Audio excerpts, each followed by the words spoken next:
So, no surprise to anyone. The WNBA playoff ratings, we mentioned this a bit earlier in the week. They're down. We knew they would be down. They're going to continue to go down. When it was Caitlin Clark, it was massive numbers. When it wasn't, it was even less on average than the previous playoff series that opened the three-game series in round one. Caitlin Clark humiliated the WNBA after its ratings crashed, but in all honesty, it was kind of meant to happen. I mean, no Clark, no stats on the scoreboard, no butts in the seats, just math, right? The girls swooped in and brought an average of 2.5 million viewers, and the WNBA and other players acted like she wasn't the only player people watched WNBA because of me, which is kind of wild, right? But now that she's gone, the WNBA and those players are calling out in the corner because no one cares that she's retired. 2.5 million viewers. And then the best game since she's been eliminated, 929,000 viewers. Now, before discussing the dramatic decline in WNBA viewership, let's discuss the Caitlin Clark impact. Clark's 2024 season debut was like an earthquake, forcing everyone to pause and take notice. Her opening game brought in a casual 2.12 million people. Let that sink in for a moment. Prior to her arrival, the WNBA was used to an average of 394,000 viewers each game. 2024 was the most watched season in 24 years thanks to Caitlin's games, which consistently drew over 1 million people. This isn't just a rookie gaining attention, it's a movement. The league just posted its highest average game viewership in 24 years. And it wasn't just the diehard basketball fans joining in on the fun. Nope, Caitlin had crossover appeal. People who had probably never touched a basketball were immediately enthralled. If you're one of them, please comment below. They weren't just watching to watch some hoops. They were watching because Caitlin was performing feats on the court that left you wondering if she was even human. Clark was delivering three-pointers from another zip code, you name it. And the Fever are going to be over 200,000 higher than the next highest total attendance in league history. Clarkonomics, my friend, Clarkonomics. It seemed as though the WNBA had finally created its own version of the NFL draft frenzy.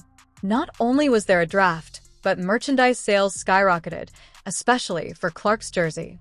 The excitement continued into the 2024 WNBA draft, where Clark was the first overall pick and the #1 pick for the Indiana Fever. Guess what? The draft attracted 2.45 million viewers, the highest number in league history. People were acting as though her jersey was a key to the NBA's comeback, and to be honest, they weren't entirely incorrect. Fever will have over 600,000 fans in attendance total this year, and the second best to that was in 1999 with the Washington Mystics at just over 400,000. Teams that were used to playing in front of half-empty stands at home suddenly found themselves in packed arenas because, well, Clark was in the building. Even when the Fever played away, they drew 36% more fans than any other team. In Indiana, Clark's impact was immediate. The Fever's home games averaged 16,571 fans, the hottest ticket in the league. Without a doubt, other teams didn't even come close. It was like every game she played was a sold-out concert, and people were willing to pay top dollar just to say they saw her live. Caitlin was more than simply an Indiana favorite. She was a sensation across the country. So the Fever are going to account for over 200,000 more fans this year to their game. Now that Caitlin Clark has arrived, the WNBA has been fighting for relevance and viewership in the sports world for years.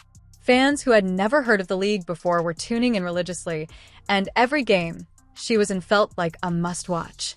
Of the top 12 games of the season, guess what? All 12 featured Caitlin Clark. It was as though the other players had to make way for her to take center stage.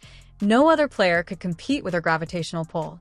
Caitlin Clark is clearly a catalyst for a business that was, and let's be honest, Caitlin to some degree financially saved the WNBA. It was hemorrhaging money for Caitlin Clark and Angel Reese faced off in one of the biggest matchups of the year. The game was highly anticipated and lived up to the hype, drawing in an unprecedented 2.3 million viewers, making it the most watched WNBA game in decades. This wasn't just any regular season game, though. It featured two rising stars competing fiercely and, of course, Caitlin wowing everyone with her seemingly endless skills. Fans weren't just watching to see who won, though. They were also curious to see what Clark would do next. After that, the playoffs began, and things went from wild to completely insane. Her first playoff game, with a mere 2.5 million viewers, wasn't particularly noteworthy, but it was a huge deal nonetheless. Clark wasn't content to simply carry over her regular season success into the postseason.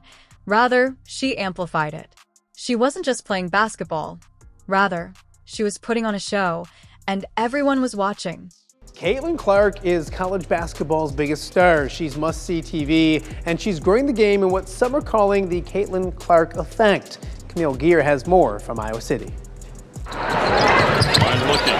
Here's Clark. She fires. And goes! She hit it! Ask any little girl in the stands at Carver Hawkeye. Who's your favorite player on the team? You'll get the same answer. Probably Caitlin Clark. Over. Caitlin Clark. And over again. Caitlin Clark.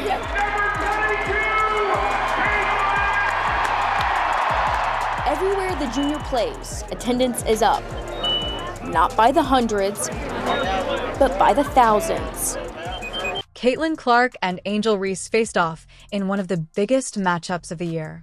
The game was highly anticipated and lived up to the hype, drawing in an unprecedented 2.3 million viewers, making it the most watched WNBA game in decades.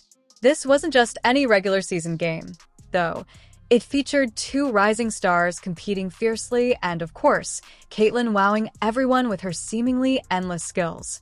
Fans weren't just watching to see who won, though. They were also curious to see what Clark would do next.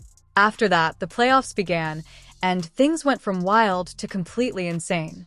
Her first playoff game, with a mere 2.5 million viewers, wasn't particularly noteworthy, but it was a huge deal nonetheless. Clark wasn't content to simply carry over her regular season success into the postseason. Rather, she amplified it. She wasn't just playing basketball. Rather, she was putting on a show, and everyone was watching. Year to year for this round as opposed to last year. So the optimistic point of view would be, hey, Caitlin Clark comes in the league. It's a huge boon for us. It's something that's helped us throughout. And here we have a year-to-year situation where the ratings are better. So she did attract new fans or new people to the sport. Not only did the Clark effect improve TV ratings and ticket sales, but it also strengthened the WNBA environment as a whole. Viewers of games starring Clark increased by an astounding 170% on ESPN, one of the league's primary broadcasters. This isn't just a bump, but a full-blown explosion. Networks who had been finding it difficult to draw viewers to WNBA games were suddenly enjoying the benefits, and they had one person to thank: Caitlin Clark. This wasn't just a successful season for the WNBA or the Fever. It was also a huge victory for broadcasters, sponsors, and everybody else involved in the league. She's the reason the WNBA just won the lottery. Without Caitlin Clark, nobody cares about any of these players or the league. Not only was there a substantial decline, but it was also startling. From 2.45 million spectators to less than 500,000 in an instant, something that is practically unheard of in the world of professional sports. It wasn't like the other matchups didn't have talent. Veteran stars were still balling out. But let's be real, fans were there for Caitlin when she wasn't in the mix. People just stopped caring. It was like going to a concert and the headliner leaves after the first song. Sure, the opening acts are still good, but no one paid to see them. Clark's absence didn't just lower the stakes, it completely sucked the air out of the postseason. There's a league with players that feel like they should be getting the attention. Now they have center stage, but the ratings are going to go down. How far, though? That's the key. And it wasn't just television that suffered. The arenas also suffered. During the regular season, Clark made Indiana Fever games into must-see events. At home, they drew an average of 16,571 fans, and when they traveled, they increased other teams' attendance by 36%. However, as soon as the fever subsided, it was as though someone flicked a switch. Instead of the crowded houses that they had during the regular season, fans who had been flocking to the playoff arenas to watch Clark light it up began to consider staying at home. WNBA ratings are embarrassing without Caitlin Clark. 0 games have sold out in the playoffs. Outside of Caitlin Clark, there was not a single game that eclipsed 500,000 viewers. Hell, they weren't even close to doing that. Once she is eliminated, the contrast was evident. Regular season games with Clark had a buzz, an electric intensity that made every back pass and the 3 quarters feel like an event. Once she left, the buzz vanished faster than party favors at a party, and the fans with it.